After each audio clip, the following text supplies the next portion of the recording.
would like to introduce Matt Pearson. Matt has been the engineering specialist for the Office of the Indiana State Chemist since 1996. But they got it. And he's been responsible for the oversight of the fertilizer program. And I'll tell you, we're in such a dilemma in central Indiana, and we had such a mess.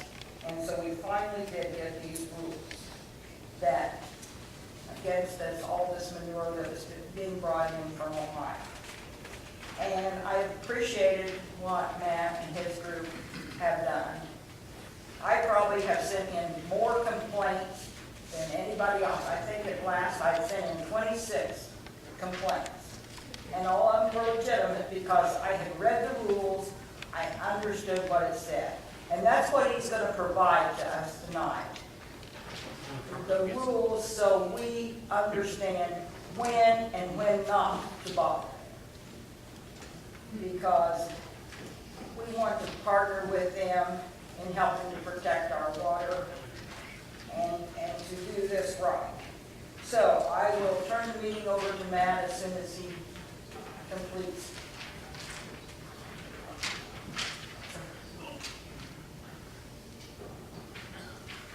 Right. Now's the time I turn this on. Thank you, Barbara.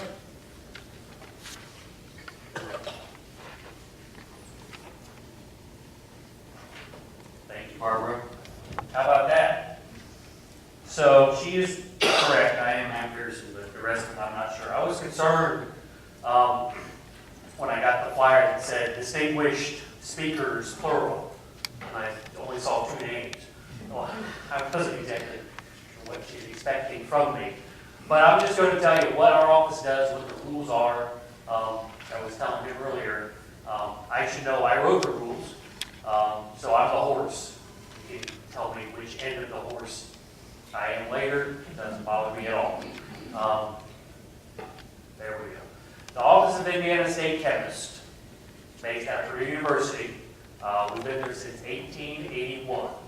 We regulate feed, seed, fertilizer, and pesticide. You know, we're not the Department of Ag, and it wasn't around until, 2005? So we've been around a lot longer than that. Self-supported tonnage, licensing, that's how we get all the money. No tax dollars. We pay our own way. It's kind of nice. There's, like I was telling him, there's 5 programs in the U.S. That regulate fertilizer, at least, that are that way. Ourselves, Kentucky, Texas, Missouri, South Carolina. University-based. Anyway. Truth in labeling, guarantee of analysis, consumer protection is what we're based on and what we do. And then later on, we got into environmental protection. And that's kind of where I am in talking to you guys today. We are not IDEM. Our regulations are a complement, I guess, to IDEM. As Barbara can tell you, until our rules came into place, there were no rules for manure other than for the CFO proper. So this is a recycling program. So some of the things that are in here, like the slide, starts a lot of conversation because if there's a CFO operator in the room, he'll see some of this and go, well, that's not true. Well, it is, because he's regulated by IDEM. Everybody else is regulated by me. So, again, why are we regulating nutrients? I'm not the smartest guy in the room, but I know that this map, and I know where Indiana is. Those numbers don't mean anything to me on the side, other than bright red is probably bad. And people who use models like this work in places called like EPA. And they use models like this to say, we got a problem and Indiana is part of the problem. So that's why we're regulating nutrients. We're regulating fertilizer material. So what is a fertilizer material? That's what it says. So it's inorganic and organic. We just went back to basic chemistry. We can debate over, what's organic, what's not organic, and depending on, I also register fertilizer products, and some people want to argue with me over the heard organic, and, you know, I always go back to, does it contain carbon? And they get annoyed, I'm sorry, but, you know, in my world, that is what organic and inorganic means. But that's me. It does not include lime, gypsum, and biosolid. We had the lime linked earlier this week, or last week. Anyway, who doesn't care about the state chemist rules? Normally when you're talking to a bunch of farmers, this is when I say most of you don't care about it, because it's kind of a funny thing. But the rules apply to darn near anybody who has any type of critter. I think a large dog would make more than 10 cubic yards in a year. Some friends of mine have a mastiff. It's just gigantic. You could not imagine. So 10 cubic yards is not that much. One horse, right? 2 steers, 4 pigs, not very many chickens. So our rule is very, very, very broad. We decided early on we could have created our own little system and said, you know, IDEM is whatever, 300 cows, 600 pigs, 30,000 birds. We could have said, okay, we're going to cut those in half or 10% or whatever. But we decided, you know, a nutrient's a nutrient. If it's good for somebody, it's good for everybody. So that's how we came up with these numbers. We have rules that require people to be licensed. It is minimum competency training. We call it our Category 14 exam. And the people who have to do that is anybody who is making money, applying, handling, or transporting manure or commercial fertilizer. And then people who are using manure that comes from a confined feeding operation. So those people have to have a license, they have to pass the test. The test isn't that hard, but it's not rocket science. You know, it's going to the end of the field, turn around and coming back. It's a little bit more than that. But it's also, if you have a problem, who do you call? How do you know when you have a problem? How do you know if you're applying the right rate? Those kind of things. And that's what these few slides are about. You know, what the card looks like. You guys probably don't care.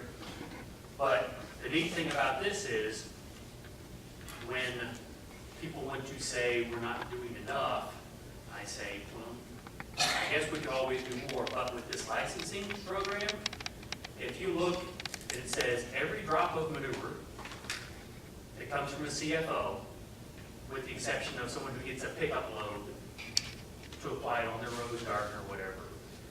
Anybody who's using more than 10 cubic yards, and that's like 5 pickup trucks, has to have a license to handle it, to apply it, to transport it.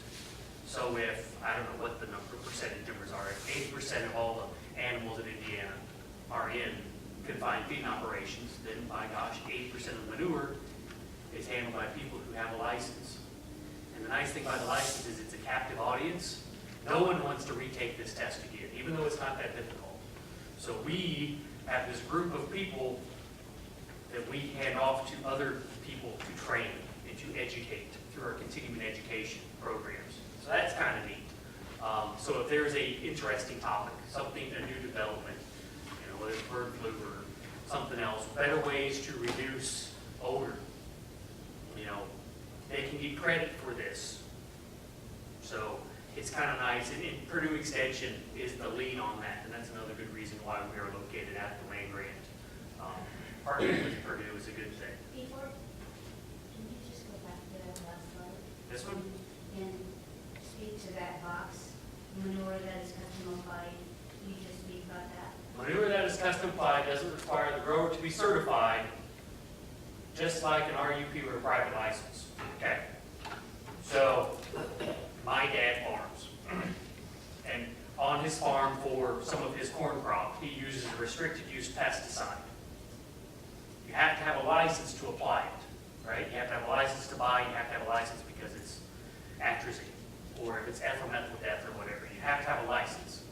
So he's using it on his farm. Does he have to have a license? Well, no. He hires the local co-op or the local ag dealer to apply it. Oh, So he himself doesn't have to have a license. He might write a check okay. to them. It just wasn't clear to me what that meant. So that's what, I've learned a lot more we've been doing this since, like, we started this program, the certification in 2011. I did not understand fully how interesting is a good word, maybe, the whole production ag livestock is. You know, I came from a small farm and we had, 12 unit farrowing operation, and we had some feeder calves and some this and that and the other. So everybody's a little bigger than that. But just, there's some people who all they do is they'll have 3 turkey houses and they'll work off the farm. They don't own any acres other than where the turkey houses are in their house. So they just sell it all, distribute it all, give it away. So they don't need to have a distribution, they don't need to have an application license because they're not applying the manure themselves. Or if they are a big, yes? So who is legally responsible when something goes wrong? Is it the people you hire to apply? Yes. Okay, That- and with this guy who's giving it away, is anyone responsible? I mean, he's just giving away his manure because he doesn't need it, he doesn't have land to apply it to, and something happens with, is anyone responsible? I mean, how does Is that? he responsible? I mean, yeah, because because the sheer amount, can he give any amount to anybody, and then if he gives a larger than 10 cubic yards to somebody, they become responsible? The way it works through the licensing program, you only have to be licensed and certified if you are a confined feeding operation. Right. So my dad with his 12 cows, he can give you all the manure you want and you don't have to have a license. More than 5 truckloads in it. He can give you 100 truckloads if he had 100 truckloads. But once they're in our program, or they're in IDEM's program, there's a paper trail that follows the food. But once it's distributed from Barbara's, don't kill me, Barbara's CFO, I'm sorry. Never. Once it's transferred from facility A, marked and distributed, they're off the hook. As long as they're required to keep a record of it, and they can only sell it, distribute it, give it away to someone who has a license. And Trish she's our fertilizer control specialist. We have half a dozen field guys. She's the one who does most of the manure complaints. IDEM has been going around with their CFO inspectors and checking and saying, hey, so-and-so, whatever farms in this county doesn't have a distribution license. So we go in and we check their records, and by golly, you have it. You distributed 10 times to this guy, so that's $250 times 10. First offense, we'll take half of it off. But there's a civil penalty. But once it's transferred on paper, they are out of the system. It's out of their hands. It's on to the next person. And that person, again, the nice thing about this is the hands that are touching it are certified or trained. Could we please hold all the questions and I have a question answered very quickly? Sure.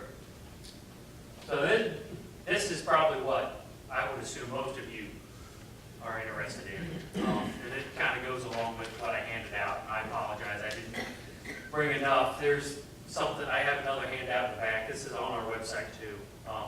And this applies to anybody. The person with one horse, they have to have a plan, a fertilizer application plan. It's required by anybody who's using more than 10 cubic yards or 4,000 gallons, whether it's 28% nitrogen, commercial fertilizer, or it's manure. Everybody has to have a plan. The plan has to be in writing, and it has to include the rates you're going to do. Basically, why are you doing it? Why are we putting this on the ground? The conversations I've had with the farmer groups is, you got 2 choices. You can use this stuff that comes out of the back end of your pigs as a valuable nutrient and a resource and follow my rules, or if you choose, you can go the other way and you can treat it as a waste And then why don't you get into the IDEMS program, and better yet, why don't you become like the factories in town and get the MPDS permit, because you can't do one or the other. I mean, that's my view.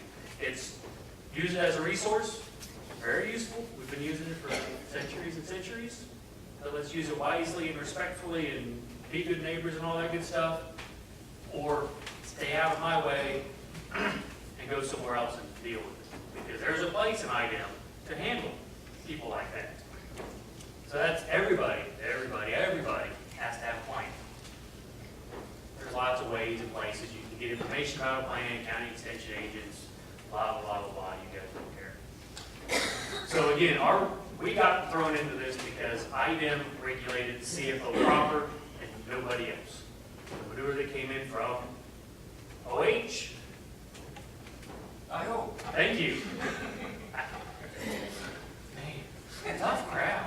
I'm sorry, I was reading your slides, so I was a little late. That's all right. That's nobody else. I'm married 4 kids older. Nothing. Our rules come in, and this is, if you got one of these, I got one more, and I think I have some other ones that are more detailed than this. It has our rules, and we basically parallel IDEM's rules to complement it. So now all manure, regardless of where it came from, is regulated. So what is staging? Staging is a temporary placement of a pile for field application. We don't deal with storage. Storage is pretty much unregulated. IDEM regulates the satellite storage, which, 5,000 cubic yards and 1 million gallons. In my conversations with some of my IDEM guys that I know, I said, why did they pick such a big number? Because they chose a number, and this was their opinion, so no one would fall into that. I mean, who's dumb enough to build one that big? Build one, 900,000 gallons to be done with it. That's, anyway. So we don't deal with the storage, we just deal with the staging. And Trish can probably tell you, most of our complaints deal with staging. Some are application, they all end up being licensing and certification because we gotta check where it came from, who got it there. Somebody had to haul it in a truck. Is that guy licensed? If he's making money, he needs to have a license. So she's really learned that there's no such thing as an easy complaint. There's lots of different layers and lots of different hands, and that's what I didn't realize, how many different people were involved. There's all these truck drivers that I didn't know existed that haul manure and make it their life. So, again, nutrients, so we have rules for potash, dry fertilizer, and this is what it is. It's on the front of this page. You can't put it with 300 feet of surface water, don't put it in standing water or waterway. After 3 days, it needs to be covered. This is for commercial fertilizer, and applied within 30 days. My law that I have to enforce says I need to protect waters of the state. That's what all this does, right? Keep it away from water, keep it away from water. Sounds like a good idea. Why should we be? That's why we have rules, because somebody put a pile of potash right next to a ditch when they had 5 inches of rain in the forecast. This is before the rule. The guy's an idiot. Manure. That looks a lot like the inorganic one, 300 feet. Don't put it in standing water, waterway, or floodway. After 3 days, it has to be covered or burned. And then, if it's there more than 3 days, this is what kicks in. 100 feet from property lines, 400 feet from buildings. It's got a slope restriction, and after 90 days, it's got to be gone. And anybody ever seen a pile of poo? Nobody. Why are we here then? You don't raise your hand. It was a rhetorical question. Other restrictions. This is for the application. So this is for commercial fertilizer and manure. Don't apply directly to water.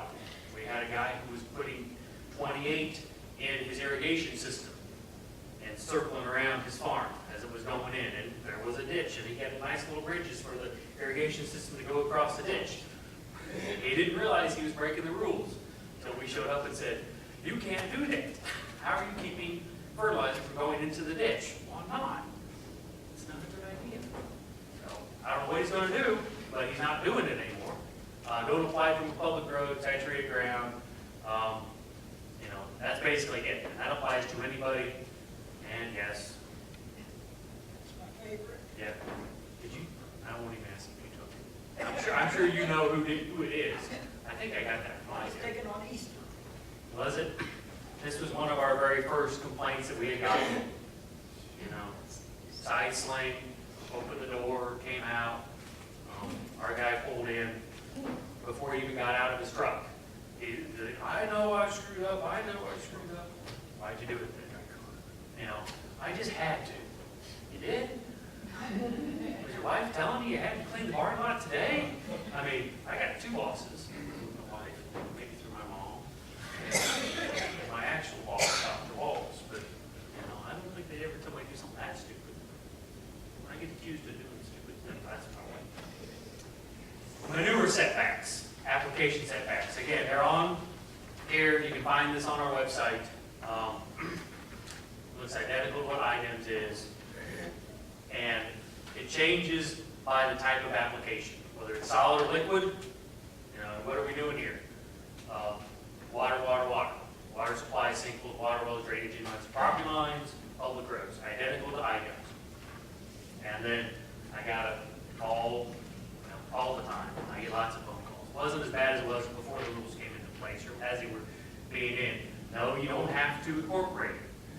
Because what if it's on a pasture? What if you're in a no-till system? What if it's on a hayfield? What if? But the setbacks are larger because it makes sense. If we're trying to protect waters of the state, the setback ought to be larger if you're not working it in. I mean, you can see, if I back up a slide, if you're injecting it right away, I mean, it's going in the ground. If you do it right, the risk is low. If you're blowing it on top and working in within a day, setback's a little more.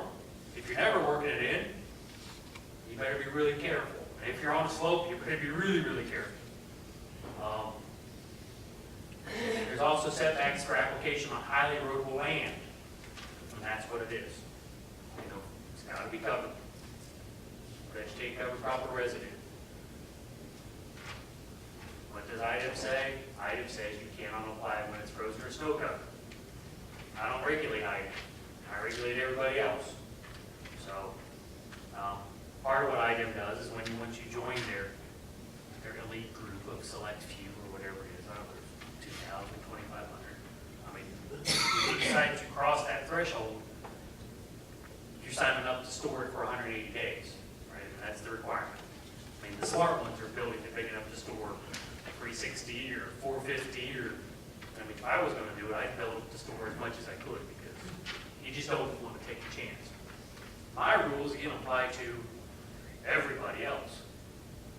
So there's people who don't have any storage. So, you know, there's these things called scrape and haul dairies. They have to haul manure every week. There's these Amish guys that are, you know, they have to wait until the ground's frozen because the horse and the honey wagon can't make it across the ground when it's soft. So we allow them to apply in the winter. So you can do it, but the setback is 200 feet, unless you're on a slope and then you can't do it. And then, you know, out of a floodway, only half the crop. You know, that picture right there, you guys all know it doesn't take a whole lot of groundwater to make that look really, really bad. And what I try to tell farmers, and not that a farmer would listen to me either, but just because you can doesn't necessarily mean you should. So, you know, let's just be careful. And the other thing I tell them, you know, if this changes your practice, your farming practice, my dad, when I told him what I was working on, and we've been working on this for 8 or 10 years probably. I mean, we had it already in the process. Because when they changed our law that said you have to have this done, we said, okay, we're 3/4 of the way done already, not a problem. We just haven't, we know where the goal, where the end line is. And when I told him what I was doing, I was writing rules to regulate him. It was worse than talking religion and politics. I mean, you just having his fist on the kitchen table, just that's the dumbest thing I ever heard. oh my God. I mean, this is like I'm a teenager again. He's just chewing me out. And after I let him calm down, I said, hey, Dad, you know so-and-so, remember when he did this? Yeah, well, this is a way for us to get our hooks into him. Remember such and such? Remember when he did this? Yeah, that really ticked you off, didn't it? Yeah. Well, this is a way for us, we shouldn't have done that. Yeah, and this is what it says, you shouldn't do that. So, you know, if it impacts you, maybe you're the guy that they talk about at the coffee shop. But, I mean, you guys aren't that. Things kind of talk about the same talks. We also require people to monitor. Wow, what a novel idea. Monitor your application. If you are applying poo and the tile's not running and the ditch is dry, and 4 hours later, you look and the tiles are running black and the water in the ditch smells like poo, you might have a problem. You should probably stop what you're doing and call IDEM and they'll go take care of it. That's what my rule says, basically, be a good neighbor. That's how I summarize it. My brother called me last spring. I'm at a soccer game with my daughter, watching her play. He said, hey, the ditch behind Mom and Dad's house is black and smells like crap. I said, do you want to call me? Why don't you call? Okay. So I called the Stillwater. By golly, they showed up, lights flashing, you know, they got it all taken care of. Who knew that there was so much water in this little ditch behind Mom and Dad's house? But they hauled a bunch of it. Anyway, record keeping. We require those who are licensed to keep records. You got to keep them for 2 years because that's what our rule says. IDEM says you got to keep them longer. We don't care what IDEM says. We're being consistent with ourselves because that's what our pesticide record keeping is. 2 years, and you got to keep who applied it, who hauled it, whatever their method is, the date you applied it, what it was, what type it was, what's the nutrient value, how you applied it. And this is if it's for hire, commercial ag, or if it's manure from a CFO. If you're licensed, you have to apply it. I know lots of people want us to make everybody keep records, but I don't have a hook in. I mean, let's go back to the pesticide a little bit.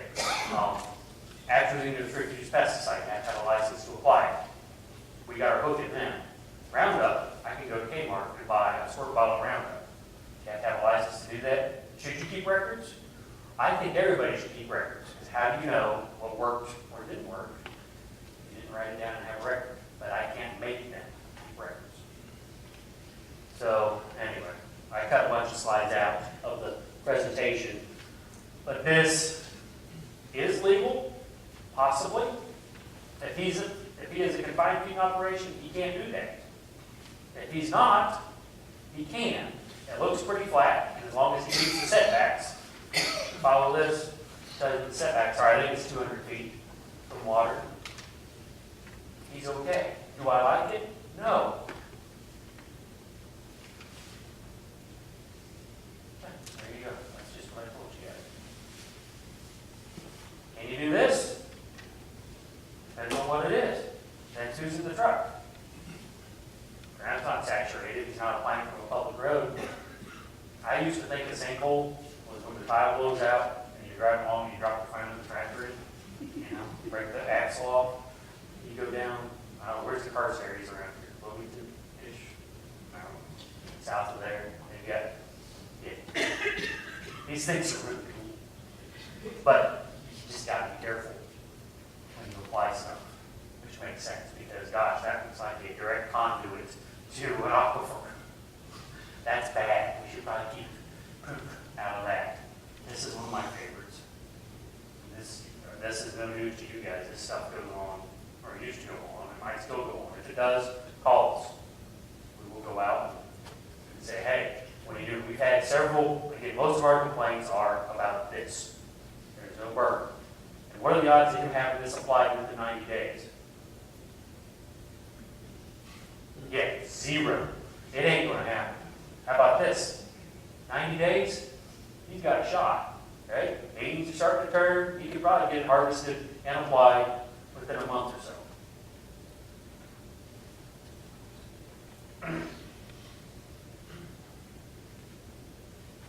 This, as long as he's got a plan, he's not doing it from a road,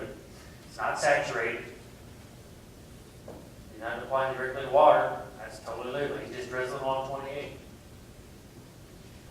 As long as there's a plan, you're not gonna overply it, because that stuff costs a lot of money. It's funny, when I was in high school, one of the classes I took, we grew tomato plants or something. My mom likes tomatoes, so I brought them home and I planted them, and we were side dressing corn. And I thought I was gonna help her out, make her tomatoes grow, so, we had a 5-gallon bucket where we hooked it and hooked it. I took the bucket of 28, poured it right on top of the tomato plant. And I'm running the fertilizer program in the state of Indiana. You guys feel good? I've learned a lot since then. I didn't like tomatoes, so it was less I had to pick. That's the real story, and I can't tell that from a mom. So anyway, category 14, anybody who's handling anything, manure, commercial fertilizer for hire, handle, apply, transport, has to have a license. Any manure that comes from a CFO has to be handled by somebody who has a license. They have to keep records. Everybody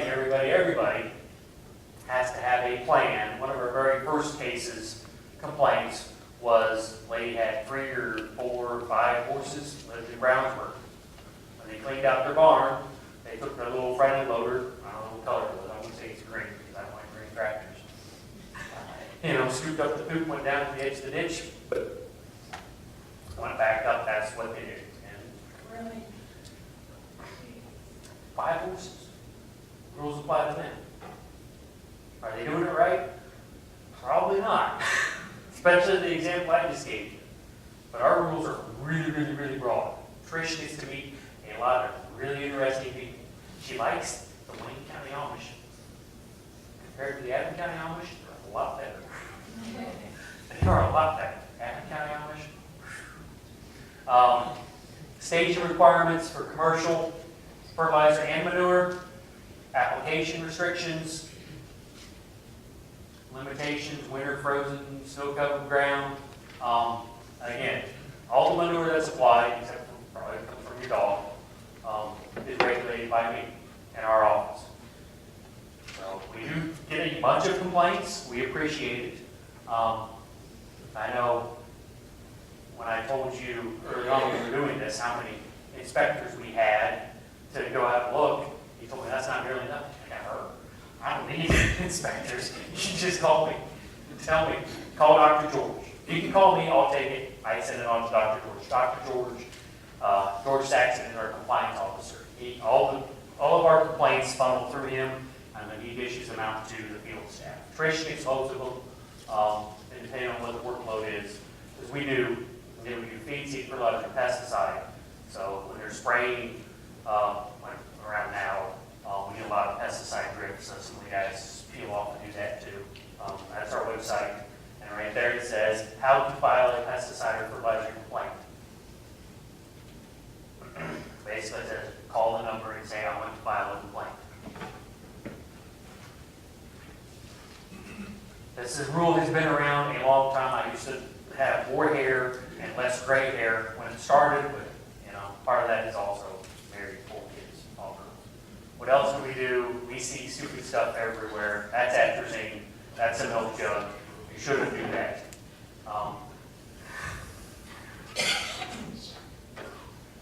Sometimes you can't make things up. Things we see, we'll go into restaurants with the health department, and we'll look and go, oh my gosh, what do you think you're doing? We went in and went to some really sleazy hotels up north, and they're using outside pesticide inside to kill bugs because it's such a big nest that you don't just. Anyway, this is last summer when the kids were detasseling and the crop duster came in and got them. It wasn't the crop duster's fault, believe it or not, because he wasn't told they were going to be there. And the guy in charge of the crew knew that it was going to be sprayed that day. So if people on the ground screwed up, not the people in the plant. All of our complaints, all of our cases, once they become finalized, are public record. If you go to our website, you can click and find out. You can probably tell you how to do it, but it's not that hard. To find a case summary, find out You can search by name, by county, by all kinds of stuff and see what is involved and how it came out. This was a recent one. Can you read what it says over there? Pop-up dinner? Is it dog food? I don't know. Bunch of cans with no label on it. And they're selling it. Is that a good thing? I mean, it just shows why we have a job, I guess. Because people do stupid things. There's stupid people everywhere.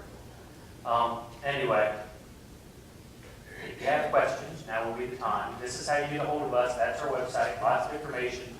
I think we're a good office. It does good work. So, yes, sir, in blue. Those two maps you showed Yes. at the beginning of the presentation. Yes. And you've been doing this compliance for 3 years now, Yeah, 13. or in the third year? Yes. How often does somebody look back and say, well, are we making any improvement here, or is it getting worse? That's a great question. And that's something that Dr. Bob Waltz is the state chemist. He keeps asking us, how do we measure success? How do we make sure we're making a difference? We're not the group that samples the water. We're not the ones who run the Sparrow model, which is what they were using. And it's probably going to take them 5 or 10 years to show that there's a difference being made.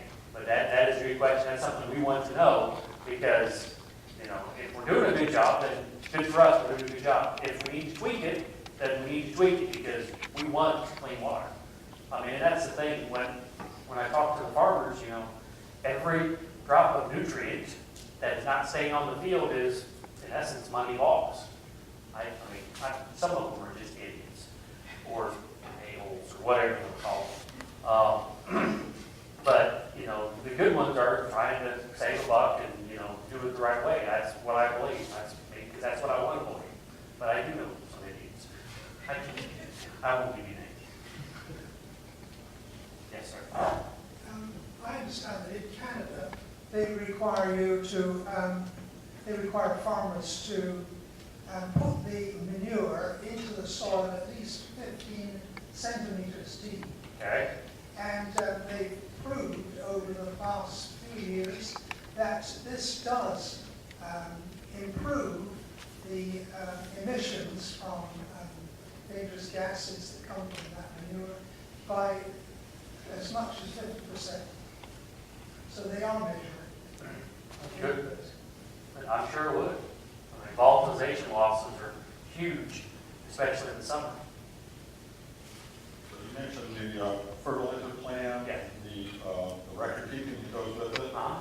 Is that a public record or not? That was part of the operation record? It is part of their operation record. It is, over here's the next question, I think. Available upon request by us when we're doing an inspection. We're actually trying to go paperless in our office. If I requested every operator, everybody who's licensed and is required to keep records to submit that stuff to me, I don't think I have a big enough building to store all the paperwork. So it's, when we get a complaint, that's one of the things we ask for, is I want to see your plan, and I want to see your records. And once the case summary is finished, all of that, all the notes, everything, I mean, online it just has a little 1 or 2 or 3 page summary or synopsis of what we saw and what the conclusion was. But if you wanted a copy of it, I don't know, we would scan it and send it to you, or if we let you come and take a copy of it, make a copy of it. I'm not sure how that would work. I mean, it's public record, so we have to have a copy of it. I have 2 questions. One is a definition question. Sure. It seems intuitively obvious. Surface water. But I'll say my friends at IDEM never defined that for me. Could you give us a definition of surface water? With my red binder up there, Danny, I have to see I hate getting to, where we have to go to the dictionary, have to go to the rule and the definition. I mean, that's a great question. It would seem water on the surface would be surface water. Yes. I know puddles are excluded, but, is it the grass waterway? Is it the side ditch that only has water in it when it rains 4 inches, or is it, I don't know, I'd have to, Danny's, I remembered today to bring my little red book that has copies of all my rules. So I will that's your first question. What's your second question? This one has to do with zero setbacks for property lines. I understand maybe smart people come up with that. When we talk about drift, for example. Right. Okay. This seems, again, intuitive that drift across property lines is it's not legally and right and correct. If, number one, if you were to complain about that, when you see a cloud of chicken manure coming across the property line, what is your grounds for complaining? And then what can you or anyone else do about it? That is a very good question. And it's clouds. Oh, I'm sure. I got an email today from the Department of Ag. We got an email from a senator who kind of complained from a constituent because of ag line, and they filed an ag line that says his wife was already having breathing problems in the hospital. Our rule is for protection of water, nothing about drift of litter, of chicken litter, of anything. So that means you need to take, we need to take our issue to civil court then. Okay, at least now everyone knows. Yes. Or call your senator. Beverly Gardner's the reason I'm here today. So if you keep talking to them, they can make me do things. Okay, that's weird. I had enough to do before this, and now this seems to be all that I do. But anyway, Do you want Nice to lady stand first. as a standing order? oh yeah, I forgot about that. I was trying to dance away from that one. It says surface water means water of the state as described by IC, it's an item law, present on the surface of the earth, including the following: streams, lakes, ponds, rivers, swamps, marshes, wetlands. The term does not include the following: temporary ponding in an agricultural crop growing area, temporary puddles, farmed wetlands, private ponds that are A, under the control, custody, and control of the person applying or ordering the application of fertilizer material, and do not have an outfall to the surface water. So that is, in our rule, it is 355 IAC 8-2-28, surface water defined. So we just swiped it from item. Basically, it's, again, the intent of this was for us to complement item.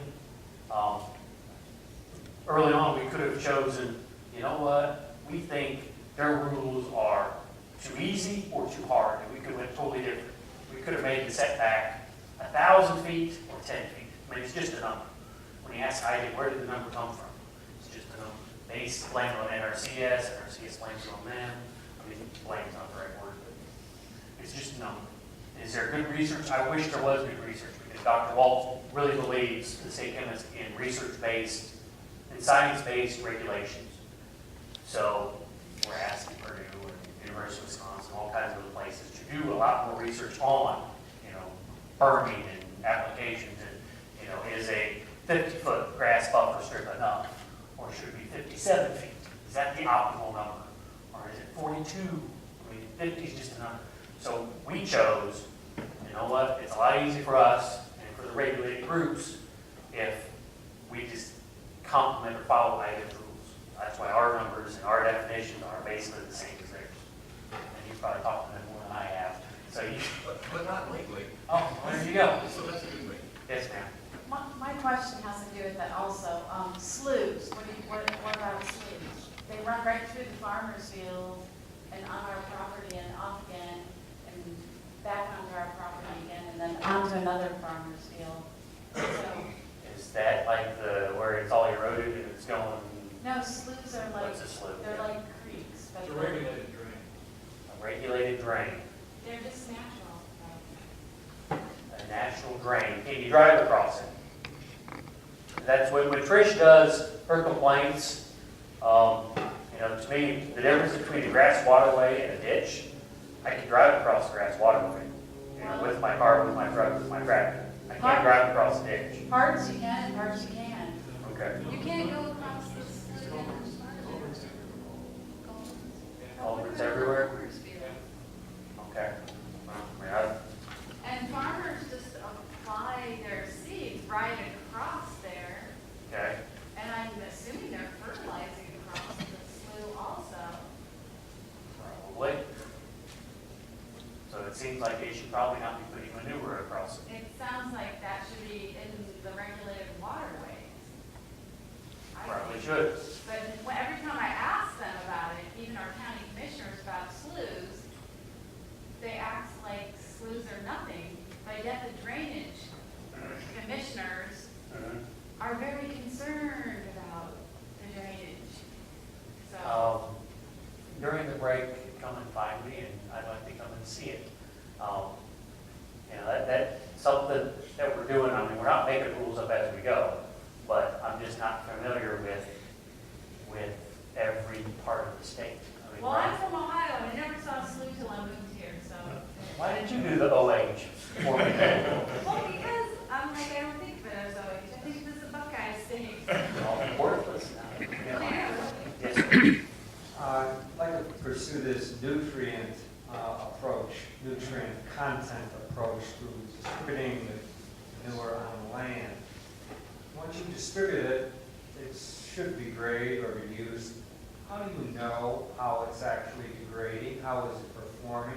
In other words, I'm looking for the closed loop on some of the stuff. In other words, we say we have to do this kind of licensing, it's done. So what? How is it affecting the soil, the water, and so on? What kind of measurements are you actually taking, especially noting your interest in science-based answers? It's a great question.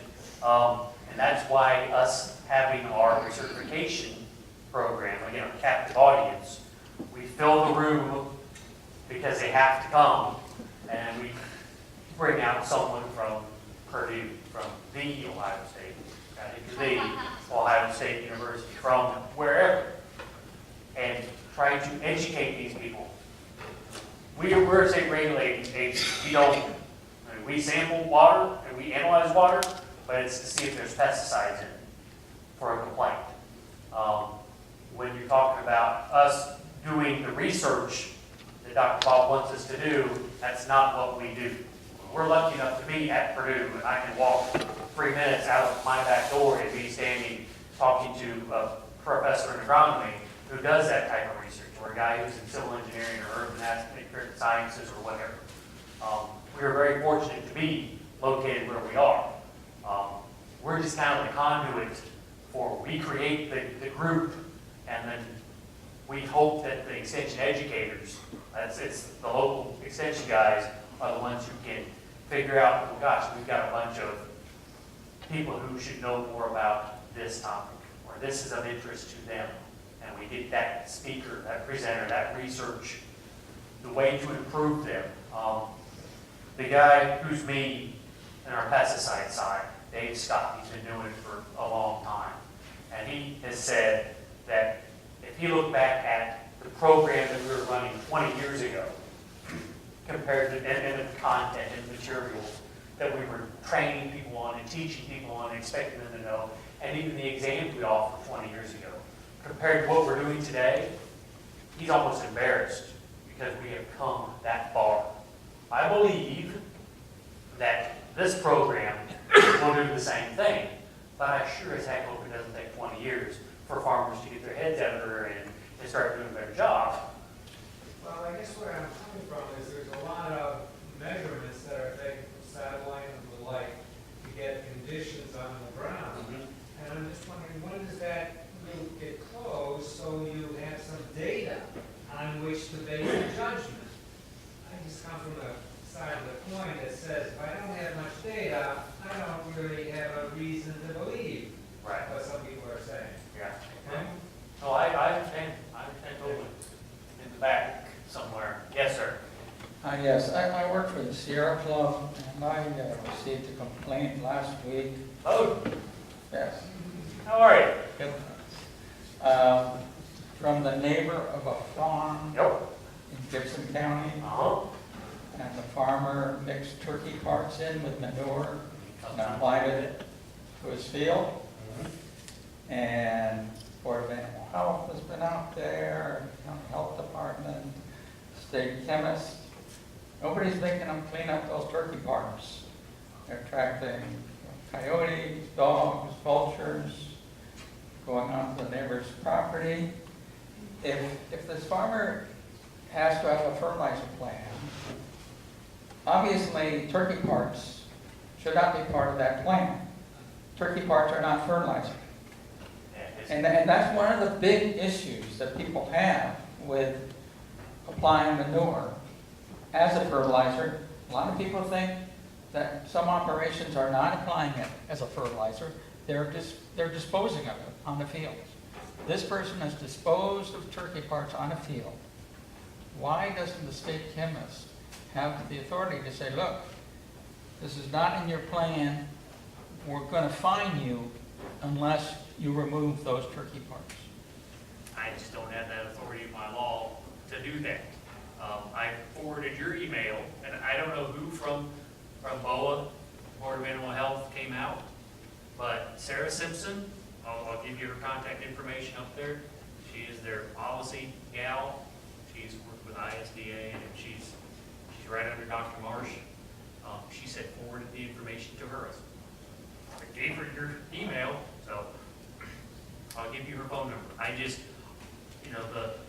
the picture I showed with the side sign that goes into the side ditch, I can't make him clean it up either. I said, you apply from the road, that's $100, $200, whatever the fine was, period. It makes me look really stupid. I understand that you can't do that, but I can't make you clean it up. We can mitigate some things, if they clean it up, they say, wow, then you've shown interest, you've shown effort, so we can cut their fine down, but just the way the law is written, I can't do that. I don't have that kind of authority. All right, well, I appreciate you passing on that email. My pleasure. I got like one or two more, and that's it. I'll try to take up your two. We're from Switzerland County. We just had a barber came down and help us stop a chicken operation next door to me and another one down the road and across the street from her. My question is this. The chicken farmer would be producing piles of manure. If he had that hauled away, whoever hauls it has to be licensed. He's under CAFO. Yes. We're 20,000 chickens. Oh, if the trucker is doing it for hire, then he has to have a license. If it's me, and I'm the end user, I'm a private guy, I have my own semi, I don't have to have a license to do it because it is, like you said, well, it's 20,000 birds, it's below the numbers. I look at it like Roundup. There's a difference between atrazine, restricted use pesticide, and glyphosate, non-restricted. 20,000 birds is Roundup. You can go to Walmart and buy a squirt bottle. Okay, well, I think you probably answered my second question then too, with that answer. In Switzerland County, there was an Amish deal where they were putting up calf barns. They would provide the Amish with the materials to build the building, and they had to buy so many calves. But anyway, at the end of every one of these calf barns is a pile of manure, probably 2 or 3 dump truck loads from last year. So it's not been applied, obviously, in the 90 days or what have you. And now we're just starting the calf season this year, and I can just about guarantee you every one of those piles will double by the end of the calf growing season this year. There again, that falls under the CAFO number, so. Right, and because it's in the production area, it's not called staging, it's storage, and my rules don't go there. That kind of stuff makes me ill, because I just think it's bad and it's stupid.